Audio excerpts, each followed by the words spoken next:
세계 증시와 우리 증시를 짚어보는 시간 3분 증시입니다. 연합인포맥스 정윤규 기자 나와 있습니다. 안녕하세요. 안녕하십니까. 네, 먼저 간밤 뉴욕 증시 요약해 주시죠. 네, 오늘 새벽 뉴욕 증시는 중간 선거 결과를 소화하고 내일 발표될 소비자 물가 지수를 경계하면서 하락 마감했습니다. 다우지수는 전장보다 1.95% 내리면서 장을 마쳤고 대형주 중심의 S&P 500 지수는 전날보다 2.08%, 기술주 중심의 나스닥 지수는 전날 대비 2.48% 후퇴하면서 거래를 끝냈습니다.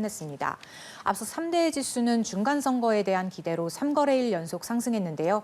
간밤에는 소비자 물가 지수에 대한 경계감이 더해지면서 차익 시현 매물이 쏟아졌고요. 중간 선거는 개표 결과 공화당이 하원에서 다수당을 차지하겠지만 민주당과의 의석 격차는 크지 않을 것으로 전망되고 상원에서도 민주당이 의외로 선전하면서 접전이 이어지고 있는 상황이죠.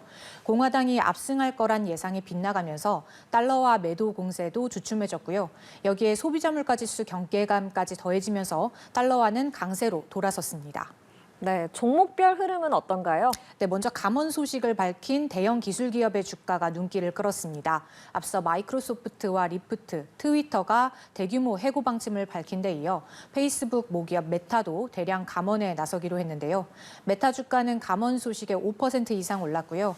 반면 비디오 게임 개발사 로블록스 주가는 분기 손실을 기록하면서 21% 폭락했습니다.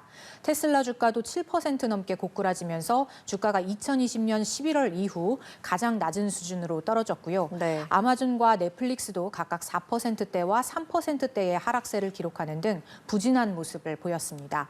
비트코인 가격도 2년 만에 최저치로 떨어지면서 코인베이스 주가는 9% 정도 급락했습니다. 네, 내일은 미국의 10월 소비자 물가 지수가 나옵니다. 우리가 어떤 점에 주목해야 될까요? 네, 투자자들은 내일 나올 물가 지표를 주목하고 있습니다. 월스트리트저널 집계에 따르면 10월 소비자 물가 지수는 1년 전보다 7.9% 오르고 전달보다 0.6% 올랐을 것으로 예상되는데요. 미국의 소비자 물가 지수 상승률은 지난 6월 9.1%로 정점을 찍고 3개월 연속 하락했지만 가장 최근인 9월에 8.2%를 기록하면서 아직 8%대를 벗어나지 못하고 있습니다.